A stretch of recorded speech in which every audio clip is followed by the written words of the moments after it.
be honest, look, I'm still riding like a pup. I fell down, but my dick's still up. All right, Murr, you can breathe a sigh of relief. You can walk yourself off. You can walk yourself away from the ledge and not off of it. Alex Honnold scaled Taipei 101 successfully, and now they're going to make a whole Netflix documentary on it.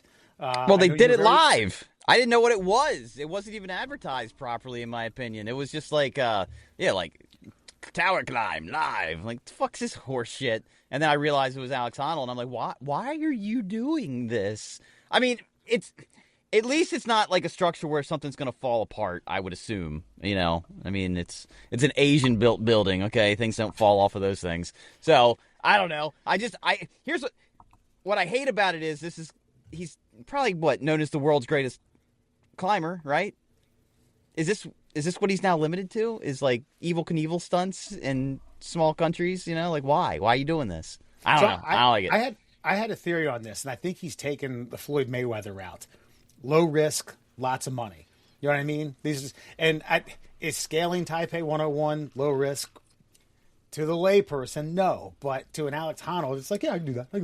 Just give me some chalk. I'll get up there. No worries. A little bit of weight. No, I agree. But are there We did okay, and then we're bringing this up, by the way, because we talked about him in a Fun Fact Friday just a week ago, and are you aware of Free Solo and all that, where he did? Oh yeah.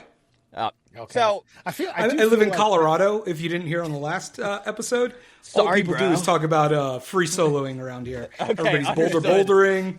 People are walking around with bouldering pads on their back. Yeah. Okay, that's fair. Climbing they have chalk packs all the time. Chalked up.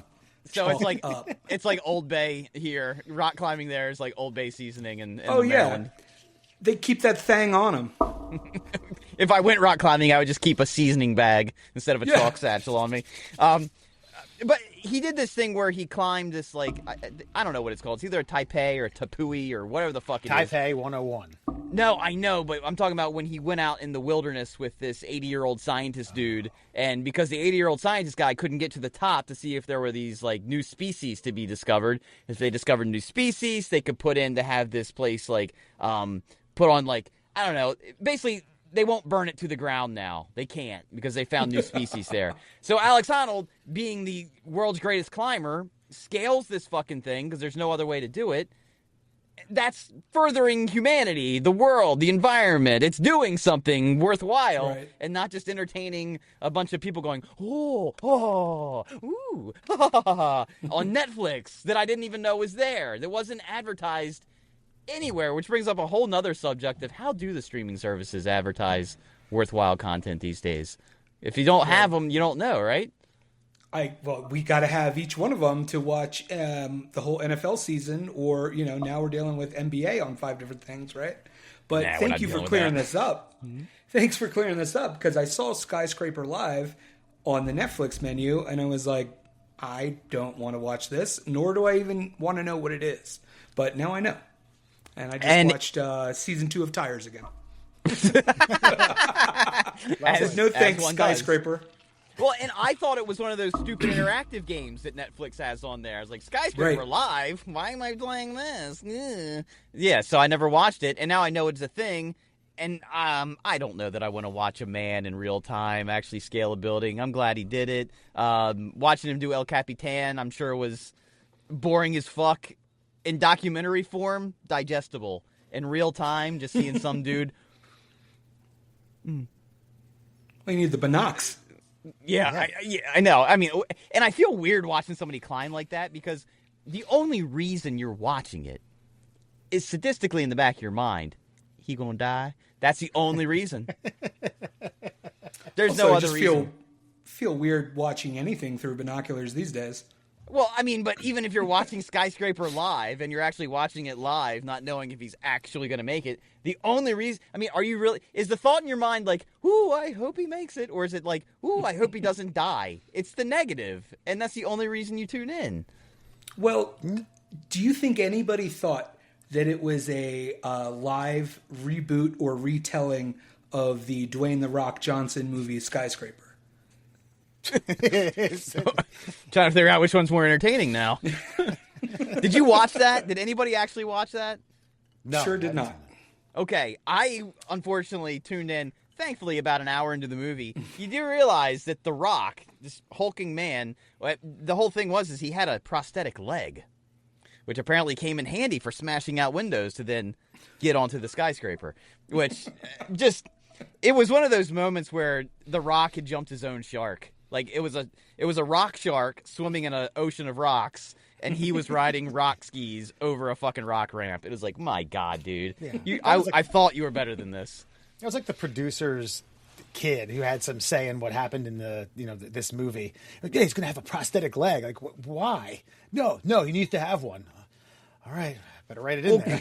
It's because he couldn't be sure of himself. That was the thing. Is with the leg, he was limited, and then he found his confidence and strength. His strength wasn't in his leg; it was in his heart. And his upper body. Yes, that too. Climbing that skyscraper. That vet in Battleship has 2 titanium stems. He takes on an alien. I was just going to bring up Battleship. For why? For movies that a producer's nephew probably pitched. Yeah, and I feel bad for that Taylor Kitsch guy because he was in 5 stinkers in a row. Like he was the big dumb alcoholic kid in Friday Night Lights, the series, and he was probably one of the best actors in it, next to Michael B. Jordan. And then this guy gets I don't know, it's like that movie about the guy who goes to Mars, and all whole movie's just them really jumping far and fighting shit. I don't know. John something? Oh, John Wick. Yes. Yeah. No, not John Wick. Yeah, John Wick. John Wick goes to Mars. John Wicker Man. That might be the next I'd watch series. That. Actually, let's write that. What is his bone density is less, where he can jump 30 feet or something like that. I vaguely remember that. Yeah. Yeah, the Yakuza have moved to Mars on an Elon. They've stolen a SpaceX rocket, and they're setting up an international drug ring on it. Yeah. No, but this is that red rock from Mars. Smoke it up.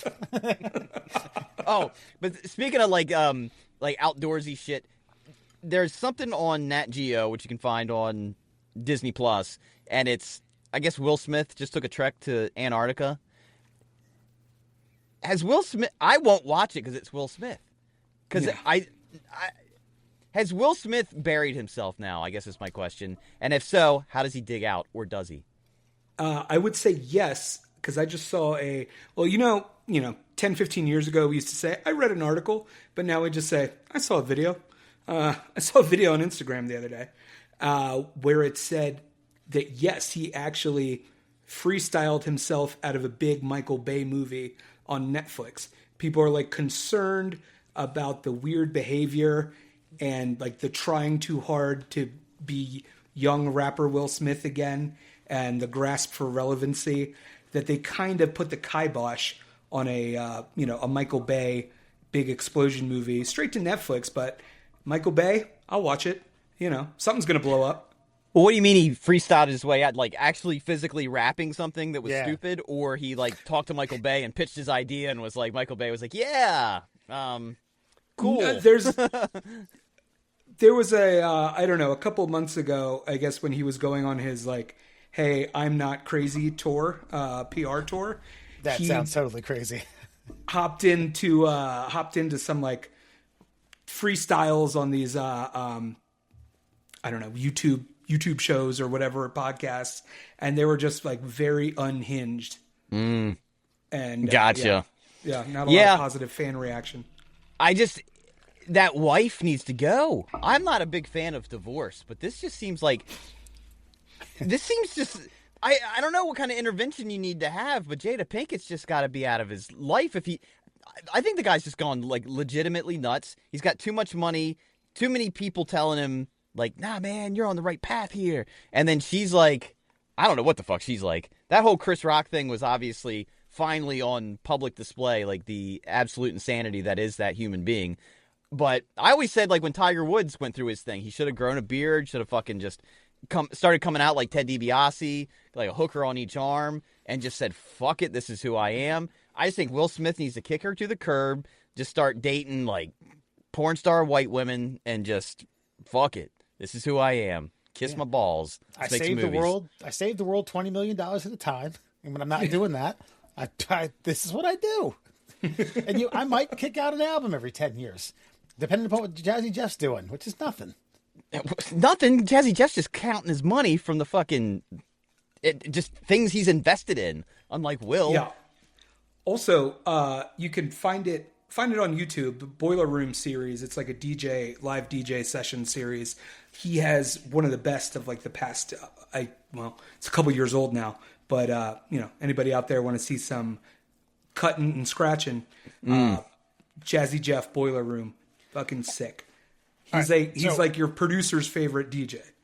Let me backtrack a few seconds, because I have heard that he is still very prominent and still active and still wildly successful in the DJing and producing realm.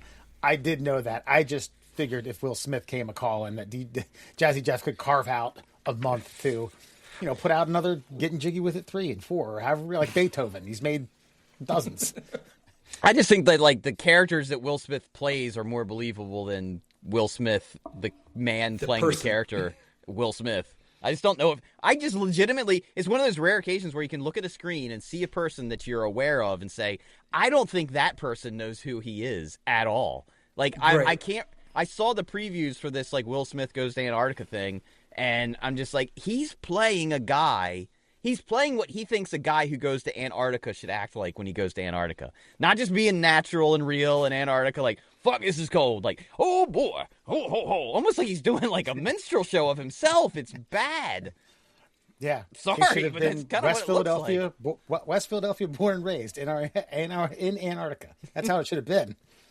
I mean, that's the thing, right? That's the thing when, like, this celebrity gets to be this, like, giant machine, right? Is, like, it's this ecosystem of people who are like making money around the celebrity, right? So nobody's going to say no. And he's got too much money to be in touch like a normal person, right?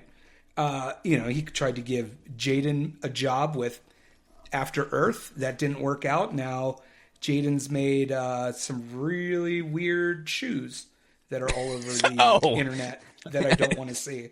I don't know if shoes was the direction I thought you were going to go, but yes, I think everything he's made choices. Yes, very odd and strange. And interviews. Yeah. I would think as a well-adjusted parent, I think you would be like, hey, bud, you do you, but let's keep it not in front of the cameras and shit. Like wearing he wore like a house as a head ornament to a premiere. Do you guys remember this?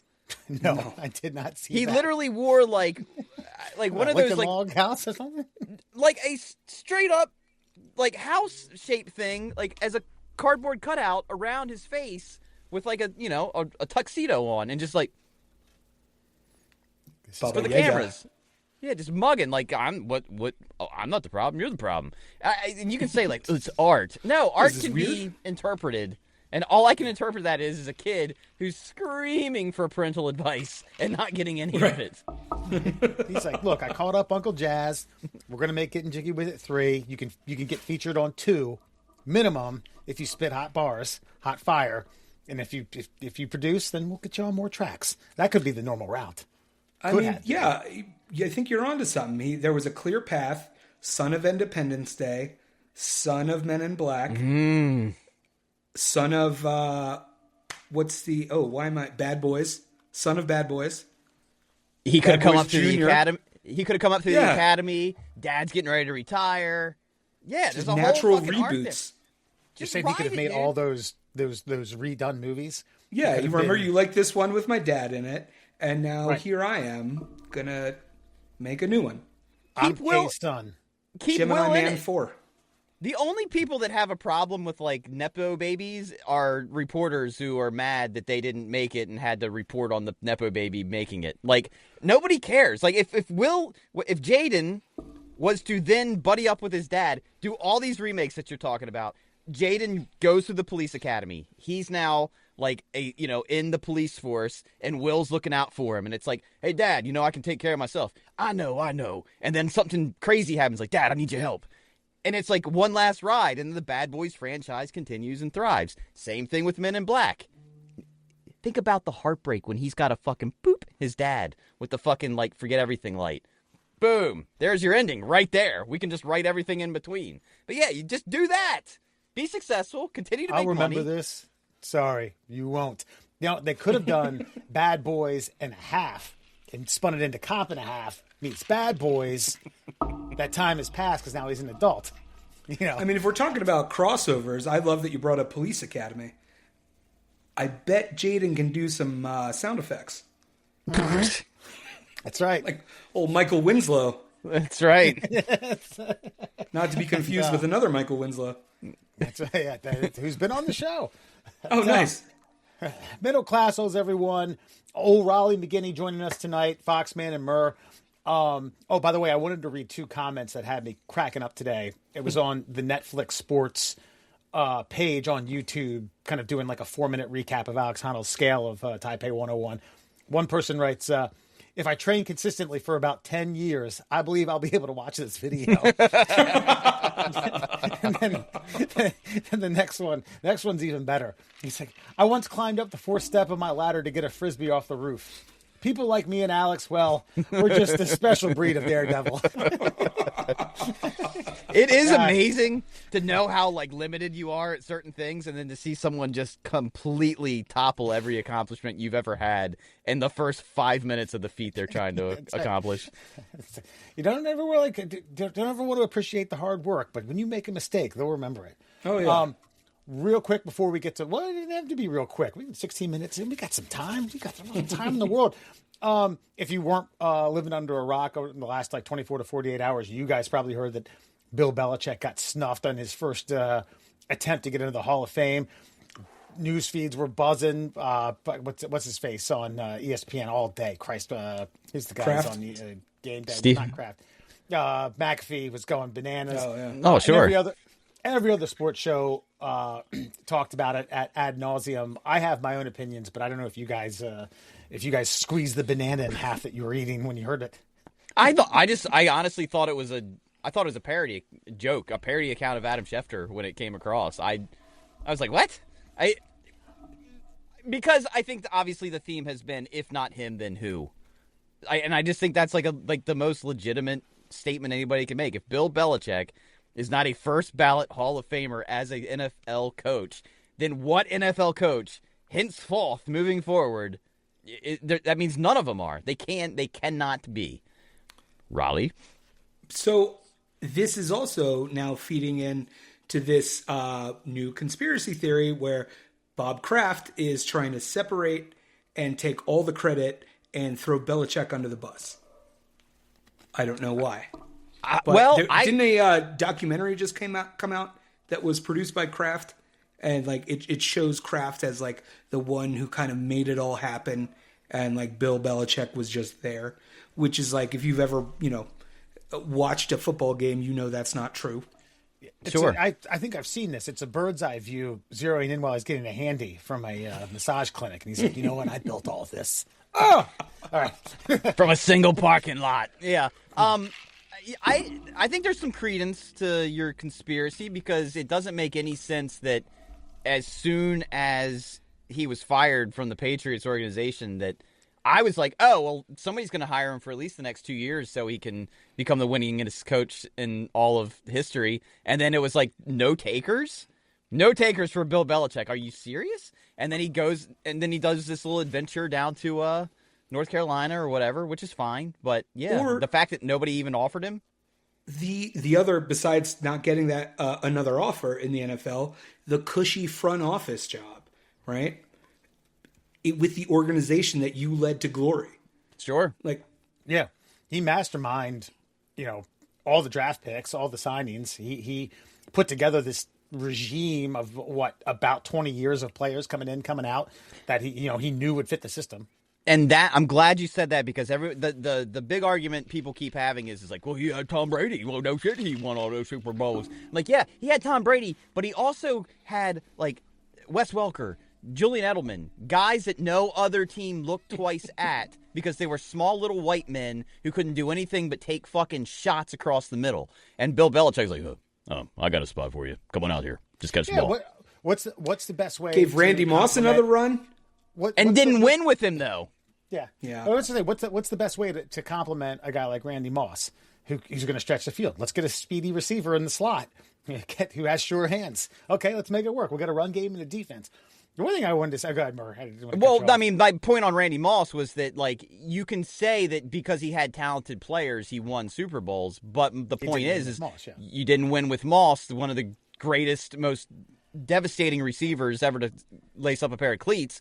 He couldn't win one with him. So you can't sit here and say that he had one Hall of Fame quarterback, and that's the only reason he had all of that success for the entirety of his stay in New England. It's bullshit. Yeah, the Vince first Wilfork. Yeah, that's right. The first run was defense. I know they had was it Antoine Smith and Troy Brown and some guys, but that defense was absolutely devastating. What I was going to say about it was this: I've heard and I've read a lot about this the Deflategate and Spygate, and this might be the reason that voters didn't vote for him. And mind you, it was 11 out of 50. He got 39 votes. He needed 40 to get into this next round. It wasn't like it was a slew of them.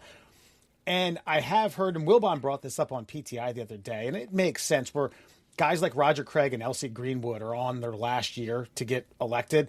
They should have been elected years ago, all right? And some guys think, okay, well, we can let Belichick wait a year in order to get these guys to where they belong, because if we don't do this now, they're never going to get in the Hall of Fame, and they belong in the Hall of Fame. Well, then maybe the people who voted before it ought to slap themselves on the wrist for putting voters now in that position for the last. L.C. Greenwood's been retired for almost 40 years, probably 35. But my gripe about this is that 5 years ago, I wouldn't have ever second guessed it. I'm like, yeah, Belichick's going to get it in 5 years. Now I'm like, really? There's people that feel this way? And it's almost like the writers have this, we're in a club and you're not involved in it. We have the power. We don't care what you accomplish. We have the fucking say. And I think that that's a bunch of bullshit. Yeah, 100%. As a generational hater, that makes a lot of sense, and if there's anybody who loves hating as much as I love hating, sports writers, for sure. Sports writers and movie critics. And it kind of bothers me, too, because writers that I know, and I don't know every writer that votes on this, but writers that I know who have, Wilbon being one of them, who's been open about being uncomfortable to be in that room.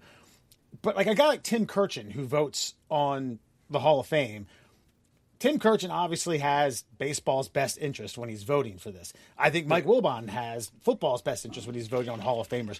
Who are these schmucks from these fucking tabloids that are like, no, like never played high school football, never even watched high school football? I'm not saying they don't know anything about the sport, but some of the they need to have an open voting system. They need to know who these fucking people are.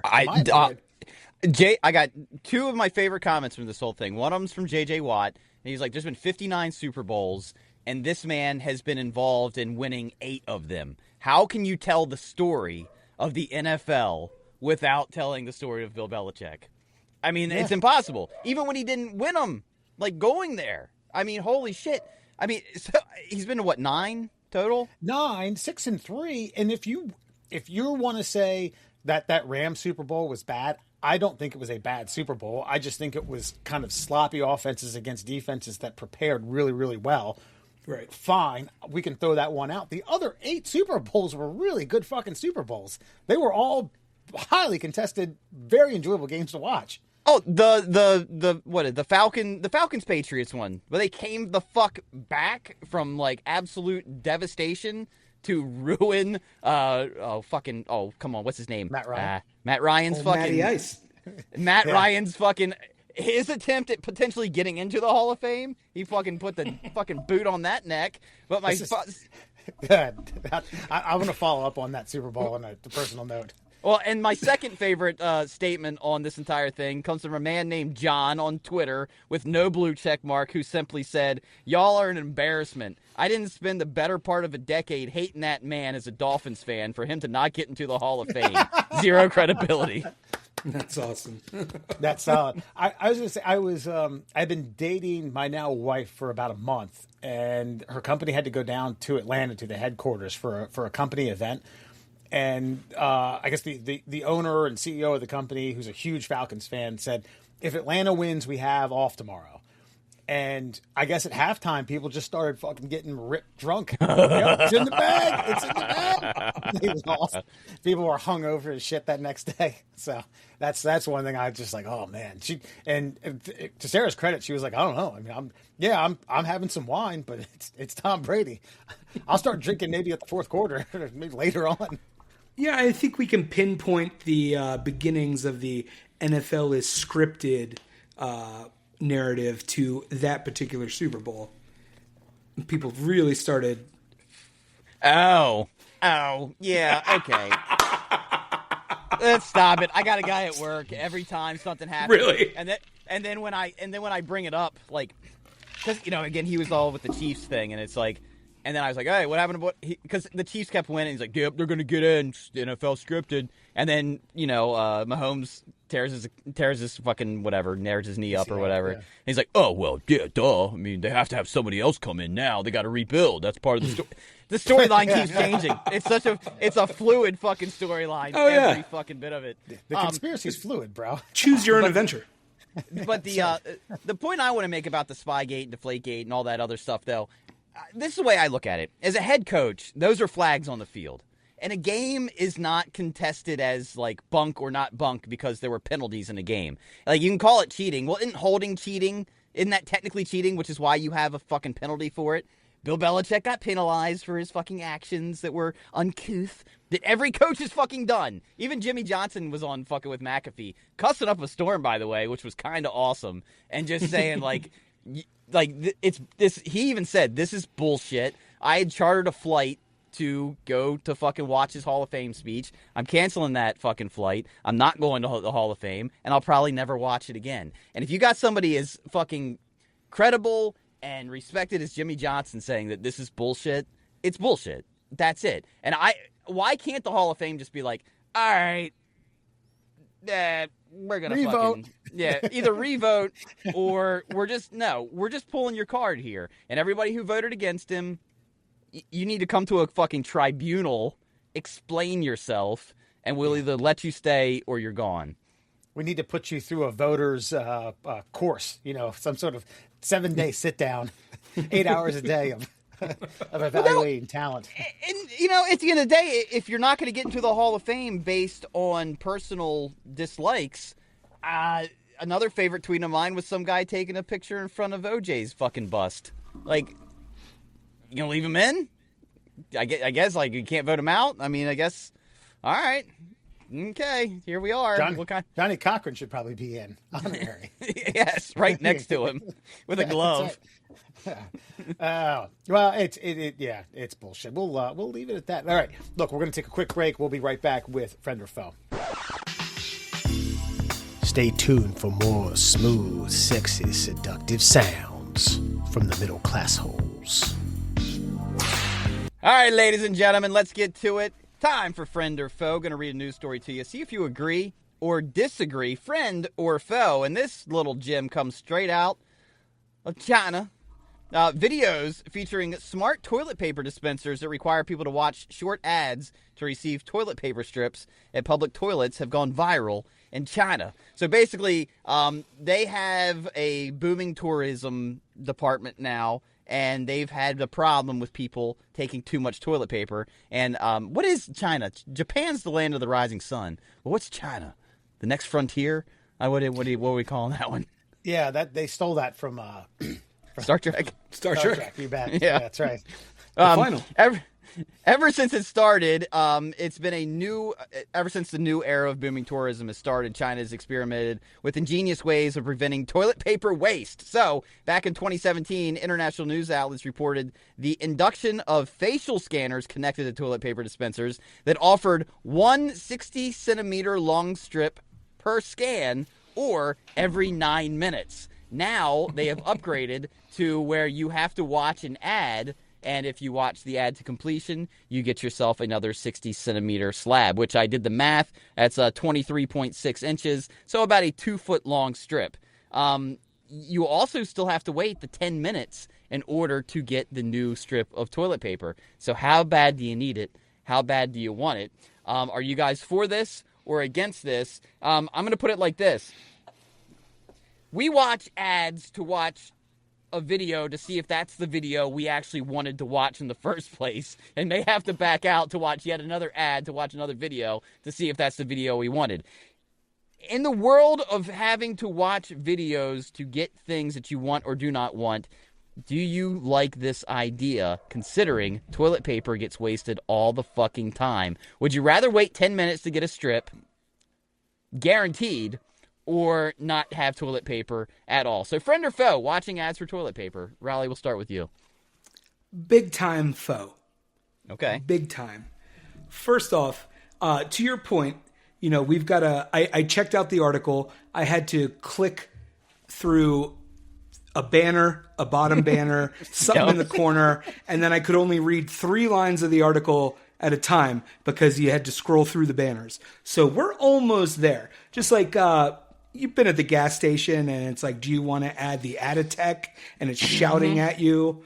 Or, a Good Morning America ripoff will come on and just start telling you about movies and non-celebrities you don't want to hear about. I know, taxi cabs aren't really that much of a thing anymore, but in cabs they have those screens in New York, and it's like you got to press 3 buttons to exit. So this screen isn't yelling at you about, buying Bitcoin or not. So yeah, big time foe. And also, if they're going to put AI in there, they're going to have to add a pressure plate onto the toilet seat, because all these jobs are not one size fits all. I don't know where these public toilets are. Okay, no, I agree with that because, all right, look, there are some days where I can get away with 1 2-foot strip. I could do, man, I'm clean today, baby. But there's going to be days where we're fucking wiping crayons here, and I don't know how much time I got. But Wes, before I continue down that path, I'm friending it simply because I'm a buyer beware kind of guy, and I don't know. I've never been to China. Don't know about their public toilet system or the public toilets in general of anywhere, let alone China.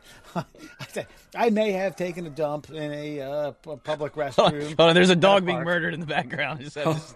I am so sorry, guys. My 2 dogs are going nuts upstairs. It sounds like one found out you have single ply. Knew it. Yeah. They've got a lot of thoughts and opinions on this. And I just wanted to point it out because there was definitely one getting better of the other. Wes, start over and continue. This dog's barking in China. We know you're not there. Big one's watching the little one. I'm kind of a buyer beware kind of guy, and I'm assuming that maybe they don't let the buyer know this going into it. Now, I don't know if you have to pay to get into these things. If they're not alerting or advertising to the fact that, hey, you're going to have to sit through 2 minutes or 3 minutes worth of ads to get ample amount of toilet paper, or perhaps you're one of those guys that can get by with, a half foot, whatever. Lucky. Or people, women as well. I thought women don't poop anyway, so it doesn't matter. Absorb it. If you're that dire, go into a bar and buy a soda and leave the soda on the counter and then go into their restroom. Well, you can skip the ads by paying 7 cents. But again, that wait time. A lot of yen. Actually less. It's 5 yen, killing 7 cents American. Here's the reason I'm going to friend it. I can guarantee you if they're making money or stealing your data, which is what they do anyway, which is why they're making you scan a QR code to watch an ad that you didn't want in the first place. It's going to be guaranteed toilet paper. How many times have you walked into a public restroom and just because I don't walk into random public restrooms unless it's in a fucking emergency and you've already put those cheeks on a piss-stained fucking toilet seat and you look to your left, things are coming out of your body, and you realize that you got a game plan for the next fucking 5 minutes because it ain't happening. There is no options available to you. If they're stealing your shit and making you pay, they're gonna fucking restock. Guaranteed. It's probably gonna be tapped in straight to the toilet paper. Hey guys, factory. I gotta go. I'm so sorry. Something bad just happened. Oh, okay. So sorry. Wee! I told you there was a problem with those dogs. Barking up a storm. Maybe he'll be back. You were saying though? I'm saying that I will take a guarantee of toilet paper for an inconvenience versus the inconvenience of no toilet paper. And if the toilet paper factory is attached to the fucking wall on the other side of the stall, yeah, let's do that. So I'm friending this. Yeah, this is a really good story. Trying to buy some time, hoping that Raleigh joins us again. If not, no worries. We'll wrap this up and get to Fun Fact Friday. My dad used to go to art school in Baltimore in the early '60s, and it was the same day that JFK got assassinated. This story takes place, and public restrooms. And he used to like to work. He said more often than not he had to take a dump before he caught the train home. There was 1 penny, 10 cents, and a quarter. And 1 penny, you didn't go in there. It was bums. It was just not taken care of, disgusting, foul, odorous, just not happening. 10 cents, pretty good. Quarter, phenomenal. Just pristine. You could lick the fucking walls if you really wanted to. He was in the 10-cent one, and before he flushed the toilet of whatever foul stench he laid into the toilet, his wallet dropped in there. Oh no. So he had to fish that out, then wash his hands like 1,000 times, and then was running late for the train. And this was back when they still had like extra read all about it, like midday prints for wild events such as the assassination of a president. And my dad was like, "Oh, I got like a 45-minute train ride. Yeah, I'll pick up a newspaper." Paid him. Gets on the train and realizes that it was a print from the Baltimore Black Metropolitan, and it had one little snippet of the assassination of JFK and everything else about Whitey did. Yeah. So, here's to you, Foxy. He stands behind us over there. Yeah. You know what though? That might be a more entertaining read. I feel like you're going to be really into all of the articles. I said you should have saved that. That'd have been so good. A black newspaper from the 1960s. It's probably some interesting content. That's right. A very narrow audience of the time. That's that's fucking wild. But look, so it was just so fast that he didn't have a chance to read what paper it was. He's like, yeah, I'll take one. Jumped on the train. Oh boy, nick of time. All right. But do you remember those? The fucking you would put like what 50 cents in, and the USA Today, sure, big square thing, and you pull it open, pull it down, and it was check this out, kids. It was the honor system. And how do I know it was the honor system? Because I once watched a man take every newspaper out of one of those things, and my dad being like, "That guy, I should call the cops on him." I'm like, "Okay, Dad. Yeah, they're gonna chase him down." Don't do that. We've talked about cart narcs. Like cart narcs, that guy would have been good for that in that time. But I do remember seeing somebody take 2 papers and being like, "Nah, that was kind of bad, but not as bad as it could be." But yeah, you put 50 cents in, you'd pull a door open, you would grab 1 newspaper, and we got through the world.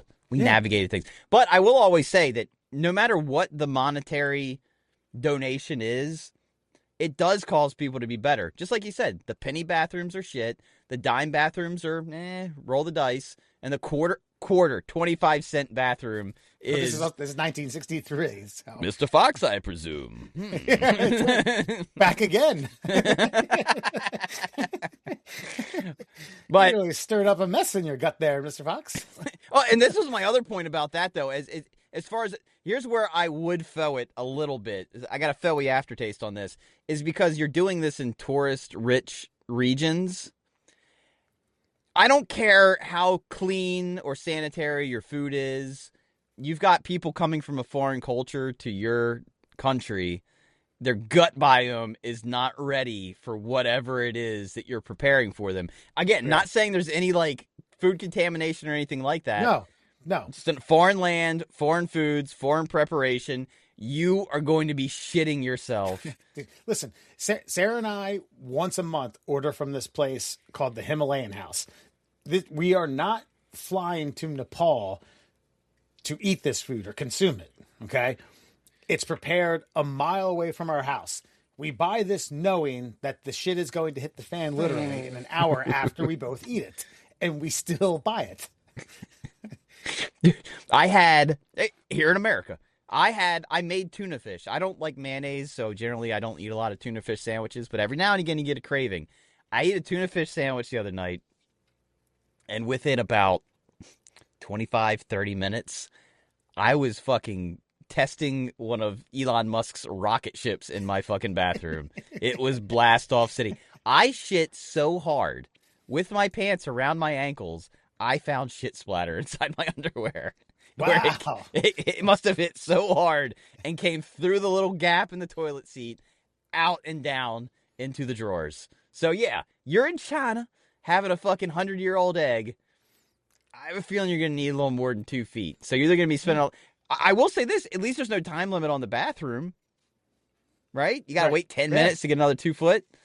But, I mean, 2 feet, by the way, I think is really just one solid roll around the fingers, and that's it, man. Yeah. That's in my opinion, that's one wipe. 2 feet? 2 feet's about one wipe. I mean, if you're being conservative, you might get 2 wipes out of that. 2 feet ain't much, man. Not with toilet paper. Unless they're giving you the fucking, like, I don't know, the washcloth, like, thick fucking Charmin that costs, like, $80 a fucking 12-pack. They're not doing that there. Nah. I don't think so. But even though that's where they make it, it's probably on the cheap, man. You know what I mean? Yeah. It's just, last thing I'm going to tell you, a buddy of mine, I haven't talked to him in quite a while, but he did some sort of weird spiritual backpack tour through chunks of not just China, but I think he was in China most of the time. And I don't remember where else he was. He may have done like Cambodia, Vietnam, but he found himself at a random bar in China.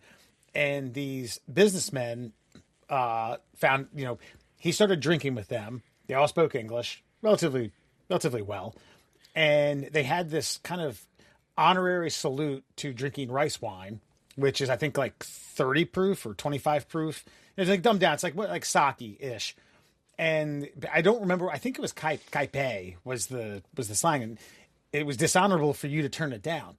Well, this guy's like a 6'3", 215-pound white man with the alcohol tolerance of a fucking a bull at a bull riding contest, and these are 5'5" Chinamen who most of them are allergic to consuming large amounts of alcohol. Well, he basically got to a point where after like 30 shots, he drank them all onto the table. He started doing it back to him. And you're like, no. He's like, it's dishonorable. You have to take it. That was so great. Turned. It's like he thought you were going to make me black out. That's awesome. And it just reminds me of that scene from the first Indiana Jones, Raiders of the Lost Ark, where like she drinks Homeboy under the table. He's just like, yeah. Yes, yeah. All right. So looks like the friends have it. We're okay with watching some ads. Again, it's an honorable product, toilet paper. They could just give everybody bidets, but that's a whole fucking different saga. And that is your friend or foe. All right. Take a break. You take a break. We'll take a break. We'll be back with Fun Fact Friday and Before You Go. It's a case of very little brain going bad. Go pump some neurons. Expand your craniums. And now, Fun Fact Friday. All right, ladies and gentlemen, Wes and I are back. Mr. Raleigh has got a family emergency. Remember those dogs? Remember those dogs I pointed out? Maybe a little more behind the scenes than we expected, but let's get to it. 5 fun facts for you on a Friday, brought to you by our mini sponsors. Of course, you can find the Flat Earth Science Advocates for Truth on Facebook, along with the Shin Splints Recovery Group. Looks like a few quarterbacks in the NFL need to look into the old Shin Splints Recovery Group. Josh Allen apparently broke a bone in his foot. Didn't know that. Played with it. Bo Nix, not so much. But that worked. By the way, that worked out for him. I honestly put all my money not on the Broncos. And they still fucking pulled it out. The advice of a good friend of yours who obviously knows shit about what's going to happen in AFC Championship games, especially ones that blizzards occur in the second half. Yeah, I was thinking Alex Smith had some sort of like recovery group some sort of powwow system type thing. Like, yeah, come to my camp for a week. I'll walk you through it. I'll show you how to. Well, I'll limp you through it. How about that? That's right. Also, make sure you check out the Cuckster. It's Cuckster for Life on TikTok and Instagram. And Thunder Force Pro has they're working on a new product line right now, but you can find Thunder Force Pro on TikTok. Let's get to it. 5 fun facts for you on a Friday. Did you know the smell of rain is caused by a bacteria called and is the same scent whether you're in Maryland or on Mars, in theory. When wet, the soil microbes release a distinctive earthly compound called geosm, and humans can detect at tiny concentrations, which is why it's like a universal smell. But my question is that why we smell like wet dog when white people get wet? Could be that yeah, all over us. Yeah, whatever that was. Yeah, that's interesting. We, the Caucasian, the Caucasus from the island of Caucasus, smell like wet dog after getting saturated with rainwater. Interesting. Actinomycetes. Gotcha. Yeah, that sounds like a pro wrestler. Sounds like a luchador. Ladies and gentlemen, Actinomycetes. Yeah, his entrance is just raindrops. It's very calming. maybe a thunderclap. Did you know giraffes are about 30 times more likely to be struck by lightning than humans? Their extreme height. Actino has a pet giraffe in the rampway. Shit! Imagine that they start to. Oh, what's that smell? That's actinomycetes. Oh shit, boys, run! Giraffes are 30 times more likely. Go on, sorry.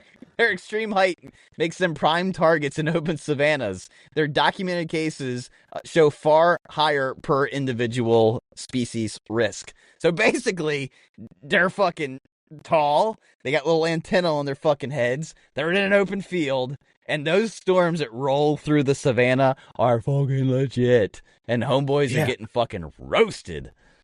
I wonder if there's something instinctful that's buried within their DNA that they know this. Like, hey, we are more prone to this. Take cover. Because then you're going to wind up with a great outdoors character that's like the giraffe. How many times have you been struck? Shit. 17. Jesus Christ. The other giraffes are drinking beers.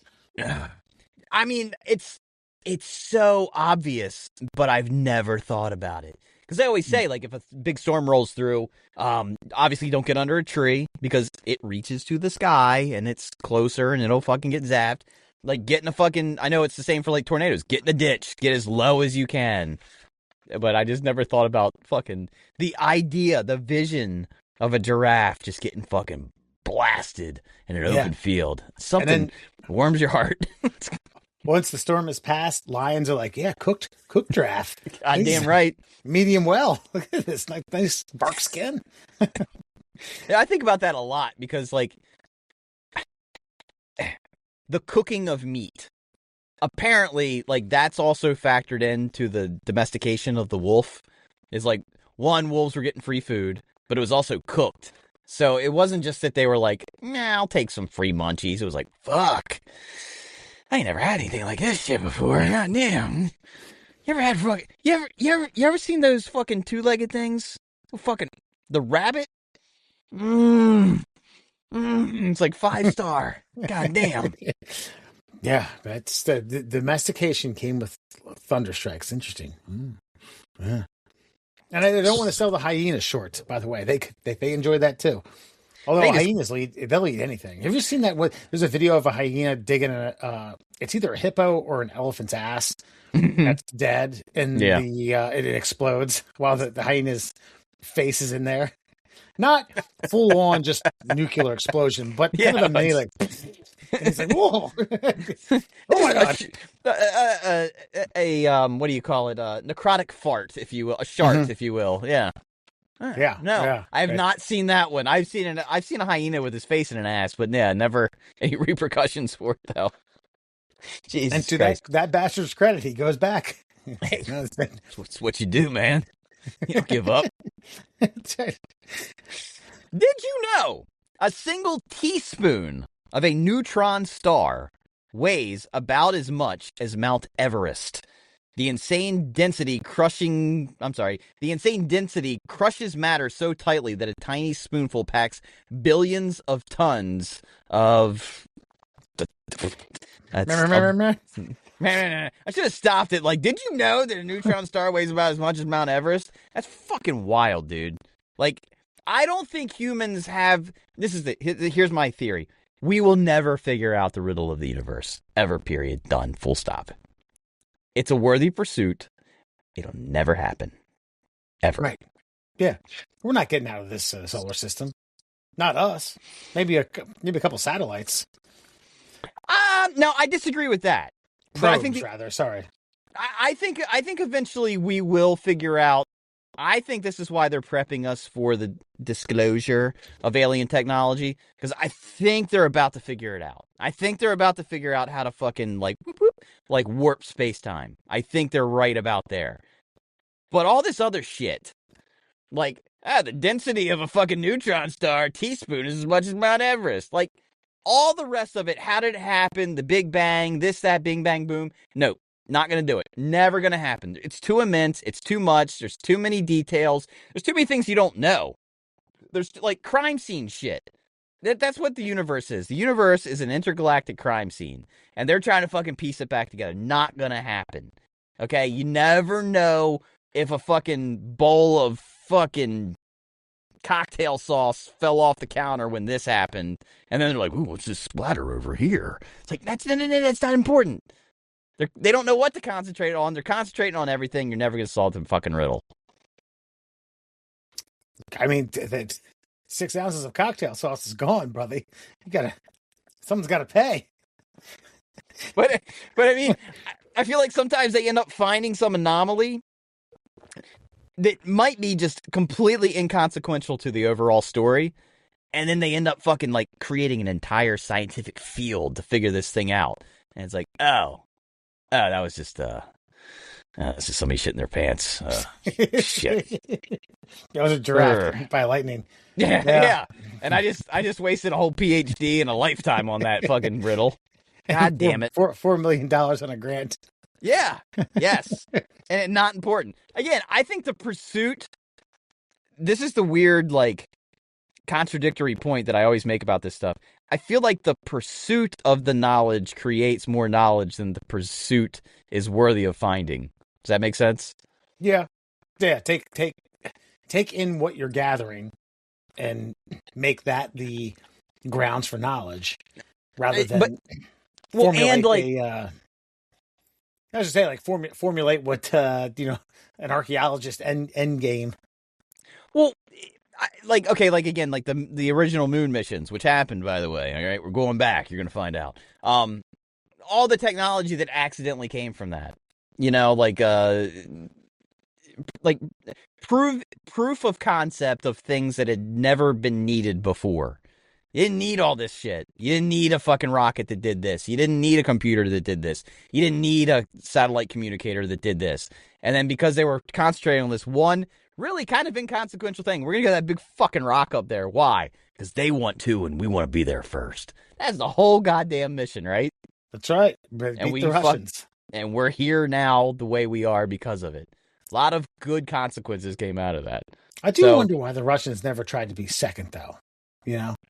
Because it was expensive as fuck. Yeah, they couldn't. I mean, I guess if you're not feeding bread to the peasants, walking on the moon might play second fiddle. And that is my number one, like that's like my crown jewel argument on why the moon landing happened. Because if it didn't, Russia would be fucking like, you guys can do that shit. Russia has never contested it, not a once. That's a good point. And you know, there's a good friend of ours, a friend of a friend of ours, who made a great point as to why it's not because a denier amongst their friend group was like, why don't we go back? Why don't we do this? Why don't we do that? And he was like, probably because there's nothing valuable up there. There's nothing to value. There's nothing to like bring back that's worth a shit. And I think that's why we are going back. It's because new technology has scanned that motherfucker and been like, oh. Was it the dark side? Well, not just the dark side, but like they weren't able to like penetrate like what was under the surface, and now they're like, hey, don't tell anybody. But I can't wait to tell everybody. We're going back. Why? I can't tell you, but it's gonna be worth it, 100%. Yeah, that's why we're fucking sending all these things to asteroids and meteors and the fucking like. There's like an asteroid like made of gold. Like, oh man, you know what I mean? There's gonna be a football team named after that. Dude, there's a whole moon. I think it's like Saturn. It's made of diamond. The whole thing. Wow. But we talked about middle class men sending themselves into debt to present a ring to their wife. Can you imagine bringing one of those puppies back? There's going to be fucking millionaires. Yeah, look at that. That's it. By the way, I've promised, because I'm going to replace Maria's diamond on our 20th wedding anniversary with something a little more, I won't say her diamond's fine, but I'm going to get her a better one. And I've decided I'm going lab grown. I'm not doing this De Beers diamond shit. Mine's lab grown. Good.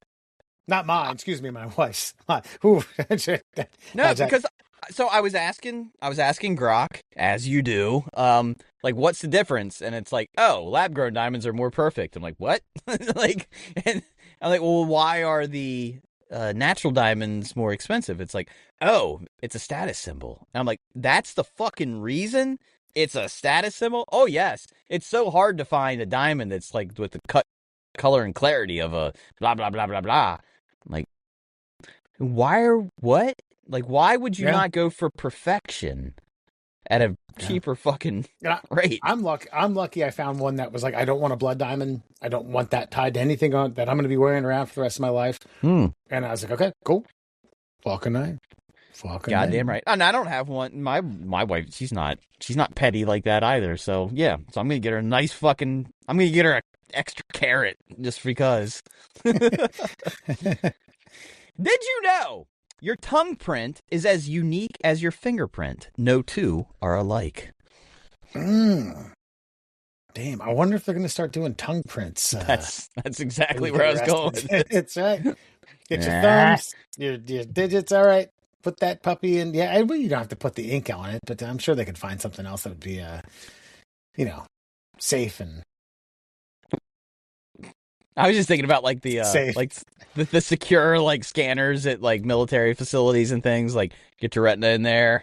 You gotta lick the wall. That whole tongue out. Yeah, right. I wonder if they could do that with like bite marks, teeth. But I wonder if they could somehow, forensics could somehow start figuring out tongue prints into things. I have heard, by the way, like when we were kids, like, well, we gotta get the dental records. Like, I've heard that's complete bullshit. That bite records, really? Yeah, like that. Well, I think the dental records is like to figure out who's who after they're dead. Yeah, but like if there's a murder and there was like an arm bite or something, right? That using dental records for that is like really should not be an admissible in court kind of science. Like if someone died, yes, like the likelihood that the teeth would be the way they are rules out a lot of things. Was this person in the area? But then consequentially holding someone's entire future to right, because bite marks can be similar. But if someone died and you can't find them, and you're like, oh, we found a body, your loved one's been missing for an amount of time, we can't recognize this human. It's a good way to narrow it down, but it's not a definitive marker of like, it's not a fingerprint. It's not. Bite marks are not so unique that they determine one way or the other. Gotcha. But that tongue slivered on the arm. Oof. That's right. We got the tongue print. Was your husband a pervert? Do you have warts? It's all lick wounds all over the body. And finally, did you know SEMO Haya, the Finnish sniper known as White Death, racked up over 500 confirmed kills during the Winter War against the Soviets between 1939 and 1940, using only iron sights on his rifle in sub-zero blizzards, often lying motionless in the snow for hours to avoid detection. He took out entire squads single-handedly, survived a point-blank artillery blast and a jaw-shattering bullet that left half his face gone. He then woke up from a coma asking if the war was over so he'd get back to fighting. After the Soviets finally pulled out, he lived the next 60-plus years as a quiet farmer, refusing any hero worship, just a man so relentlessly lethal that the enemy army literally feared his ghost more than their own commanders. Anyway, so what was his origin? Was he German? He was Finnish. Finnish. Against he said he killed a bunch of Soviets. Yeah, 500 confirmed kills. Wait, so he was fighting for the Axis powers? He was just fighting. Okay. Gotcha. War's here. I'm killing something. Yeah. I don't know. Maybe it was against he was fighting. So, like, you got to remember, people forget World War II is a lot more nuanced than, like, we good, we bad, we fight, we win. Yeah. Like the Soviets were trying to gain... the Soviets were using the vacuum of chaos, if that makes sense, to continue to expand the Soviet Union while the Germans were doing their thing. And then it was like, oh, wait, now you're coming at us? Because you got to remember that the Soviets were cool with the Germans until they fucking decided to, like, march on their territory. Right. And so the Soviets were using the chaos of war to continue their expansion, and Homeboy was having none of it. Damn, it got his fucking jaw blown off. I'm wondering how he obviously didn't. He came out of the coma and tried to talk and couldn't talk. What? Is your eye over? Whoa, what just came out of my mouth? I only need one eye. But dude, to do that with fucking iron sights, like, you realize, like, being a sniper with iron sights is much different than having a fucking scope and understanding. I mean, that's just humans are incredible creatures that will adapt. Imagine giving him what we have today to be able to, knowing wind patterns, like how a bullet's going to react, like in different weather conditions, whether it's hot or whether it's cold. To kill 500 people is a fucking... Yeah, and have you... Oh, by the way, did you ever watch Boardwalk Empire? The first season and then bits and pieces after that. Not in its entirety, yeah. I'm pretty sure the guy that wore, like, the half-face mask was kind of based on him. Based off that guy, okay. Yeah. I mean, they started drawing conclusions to Enemy at the Gates, that Jude Law sniper movie with Ed Harris. That's good. Yeah. It's... Dude, snipers are a different breed. And, man, to think that you're, like... This is just a farmer who wants to protect his land.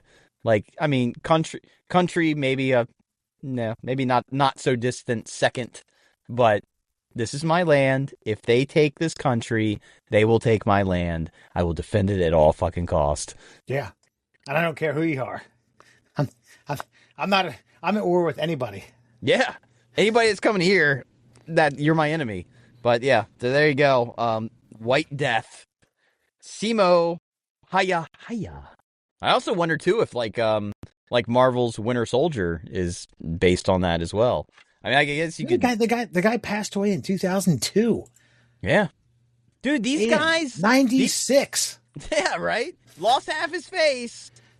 Stood laid down in brutal conditions. That's the whole thing. What the phrase that what doesn't kill you makes you stronger. Like. These guys' lives were easy after suffering these hardships. Check this out. So, born in 1905. So this photo takes place in 1922. I'm going to show you this. So he's what? 17, probably 16. This here is a soldier. Oh yeah, Look at that. Yeah, as a kid. That's honestly exactly what I kind of expected him to look like. Yeah. I mean, because those guys, man, people that live today that think they have problems create their own problems to have, because especially if you're in America, Like, the problems that we have are mostly manufactured. Oh, and by the way, here is a photo afterwards of after he got like a chunk of his face blown off, circa 1940. So what, he said 35, probably 34, and it looks like someone took Play-Doh. But I gotta tell you, even for the time, I don't know, 1940, yeah. Even for today, like, knowing that little jut under, if you're looking at the screen, under the right ear, his left, our right, is probably where the exit occurred. That's pretty fucking good. Yeah. If I got half my face blown off and I had to look like that for the rest of my life, I'd give a tip of my cap to the fucking surgeon who pulled it off. God, I'm still amazed he made it to 96, 2002. I mean, I'm thinking this guy died in the 60s, 70s, maybe post-war. No, we were still alive. We were men, you and I. We talked about that stat guy who fucking like strapped himself to the rocket car and like to prove that humans could survive ejection seats, like 46 G's or whatever the fuck it was. Yeah, he lived in his 90s. Maybe that's what you need. You need that adrenaline boost. You need some fucking trauma in your life is what you need. Some physical fucking trauma. Maybe Alex Honnold needs to fall off a fucking building to fucking live to the fucking ripe old age of 100. 7 stories, 8 stories, not a lot. Yeah. Something that leaves a mark, and then you move on. But that, my friends, is your Fun Fact Friday. So we're moving on from Fun Fact Friday into tonight's Before You Go, and this takes place around the country, but via Oklahoma. I don't know, doesn't give us the station, but anyway, the country got hit by some snow. Us here in the Mid-Atlantic, we got hammered, but I do know that places like Oklahoma, Florida, the Panhandle around the Gulf did get some snow. To them, it's like, holy shit, the goddamn apocalypse is happening. But Oklahoma reporter, meteorologist Lacey Swope, who is, she's pretty cute.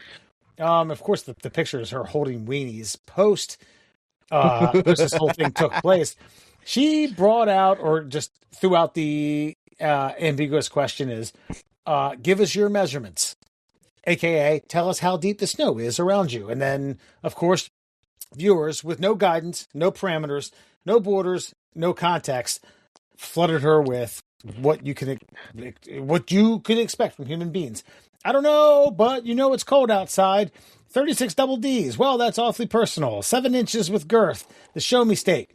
5'8" or 5'10", depending upon which convenience store I'm at. That's really Many will say I'm a grower, not a shower. And then we talked about this pre-show when we were doing prep. It's the triple. So it's bust, waist, hips, right? Yes. Yeah. 32, 26, 24.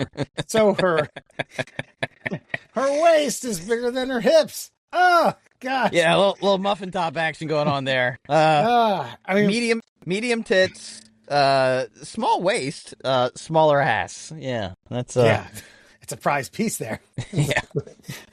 It's a 40-inch waist, 40-inch inseam. So, ooh. Yeah, 40-40, the old, yeah. I just think, this was, I feel like this is a 2003 AOL chat room topic starter. Anywho, I mean, she teed this up and America knocked it out of the park. Yeah, look, man, bottom line is, like, we stop taking ourselves so... I don't know where this came from. I mean, it's like we're trapped in this, like, 1930s fucking before the movie film reel of, like guffawing over nonsense. It's funny. Like, I don't... We were kind of discussing this when we were talking about kids cussing, right? Right. Like, are we just... At some point, are we just lying to ourselves that things aren't funny anymore? Like, oh, that's offensive. Like, no, it's funny. It's funny. You don't want the kids to hear it, but if they don't get it, who gives a shit? Ask for your measurements. For a fact there were men teeing up an email and their wives be like, don't send that. Do not send that. You cannot. You're more respectful of that. And I'm like, in my mind, I'm like, no, I'm not that respectful. I'm totally not. I'm a pig. And if she doesn't find this funny, I'm not gonna fucking watch her anymore because this is hilarious. And she knows she fucked up as soon as she got the first one. Like, I don't know, I ran out of tape at 7 inches, or I ran out of tape at 5 inches. I don't know. It's weird. It's still snowing, but it started at 6 and ended at 3 when I like. I lie all the time. Yeah. And I mean, I understand. It's also Oklahoma. I know they don't get hammered by snow that much. There's some hammers going on in Oklahoma. Yeah, they don't get, I think, like hammered by snow like that. And if an area like Oklahoma gets hit by 2 or 3 inches, it is news. That to them, that's a meteorologist in Oklahoma's fucking, oh my God, something different. Something other than sunny and warm and pleasant. Holy shit, I got something to shake things up. And give us your measurements. Well, sorry, sweetheart, you learned that the American public is quite grotesque. Yeah. Choose your words wisely. I just, that just sucked. One, because it was fucking championship weekend in the NFL, and I went outside 3 times during the storm to make sure that I was moving snow in an appropriate fashion so I wouldn't have to try to move it all at once at a later date. Fuck me. I'm still fucking recovering from that shit. All the heave-hoeing. Well, yeah, because it started out as like sugar snow, which it's light but doesn't move easily. And then it turned into fucking, I'm going to make a 3-inch fucking thick crust of ice right now, which actually moved easily, but is heavy as fuck. So it's like, you're fucked no matter what. And as a mailman trying to deliver around town, I'm literally like climbing, like where they fucking plowed shit. There's a few spots where I'm like 12 Alex feet. Honnold it up. Yeah, I'm 12 feet fucking tall, trying to like lean down. Actually, there's one set of mailboxes where it must be probably only like 1.5 feet, and I'm like, oh, this is what the other side looks like. All right. Huh. This is what it's like to be up here. It's what Dikembe Mutombo, if you delivered mail, was Well, like. not even that. Like being 5'6", I'm like, oh, this is what 6.5 feet looks like. Okay. Like, yeah, fair enough. And I told you before we got on, I made living in Baltimore, made the mistake of not putting something in front of the spot that I had carved out. A trash can, which I have used a couple times, but I went into the office today and came back and someone had taken the spot. I was pissed. Sarah said, you didn't mark the spot. You know the rules. Know the rules. So I had to go and shovel out another spot, which is mostly ice at this point. So I have 2 metal shovels, one with that's like rounded to break ice, and the other kind of a plastic with a metal tip, a metal edge. And then another hour's worth of just, oh man, I was fucking livid. this is why I hate living by an internal code, because this is what I think. When I'm driving and I see there's a space that's been fucking obviously manicured by another human, I say to myself, did you do that? And when the answer returns in my brain, no, you didn't. No. I say, then you don't park there. And I move on to like a more municipal, like, was this plowed by a machine? Yes, you can park here. When it looks like someone fucking used their intestinal fortitude to create a fucking like chunk of land, a piece of real estate for themselves, that's not mine. I don't do it. Because I've had that happen before. And I was not talked out of going to fucking saying something. And I went to my next door neighbor's house. And I knocked on the door. And I pointed. I said, did you plow that? Did you carve that out over there? No. Like, they were foreign, by the way. I was like, well, you need to move that fucking car because I did that work. And it took me about 3.5 hours. So I don't know how we worked this out. But that's got to move and mine's got to go there. And the kicker was I was simply moving my truck at the time to turn it around. 1, to make sure I could get it out of the spot that I just made for myself, and 2, to make sure that I could pull it back in properly. And in that fucking, like, 5-minute window, some motherfucker decided to fucking, like, whoa! you know what we're dealing with here. And this was down in Delaware. This was probably about 15 years ago. And I think we got 15 inches of snow. So imagine literally by hand shoveling out with one shovel, one man, like an entire 7 foot by 4.5, 5 foot fucking space. No. You don't get away with that without any consequences. Yeah. I mean, I was debating doing a handcrafted letter, putting it on their windshield, and then I was also debating just shoveling them in. Ooh, that'd have been good. Yeah, just plow it up, make a fort, 3-foot fort around them. Let that ice over a little bit. Some thoughts ran through. No, it's Sarah walk me back. That's okay. But anywho, all right, that's all the time we have for tonight. Thank you for joining the Middle Class Holes. You can find us on all your social media platforms: Instagram, TikTok, YouTube, and Facebook at the Middle Class Holes. We're also on X. Anyway, tickle our tummies at gmail.com if you have an email that you just want to get off your chest and tell us how good we're doing or how bad we're doing. That's fine. That's fine as well. We get plenty of those. Just do the other ones. That's it. We will see you next week. Old Raleigh McGinney will be back. Best of luck. I've been told not to disclose certain information that happened earlier in the episode, so use the context clues. He's okay. Fiance's okay. He'll be back next week. More Middle Class Holes to come. Take care.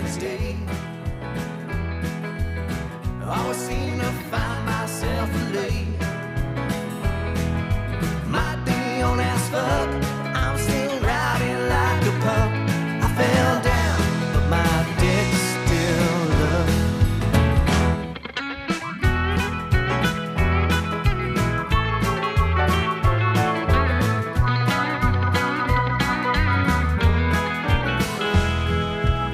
Well, sometimes I may need a hand when I'm just too drunk to stand. I don't need your sympathy, keep your judgment too. 'Cause you just give it a little pull, and my dick's strong like bull, ready to satisfy my woman whole night through. I get drunk most every day. Everyone knows Scooter is a gay. Might be on his fuck.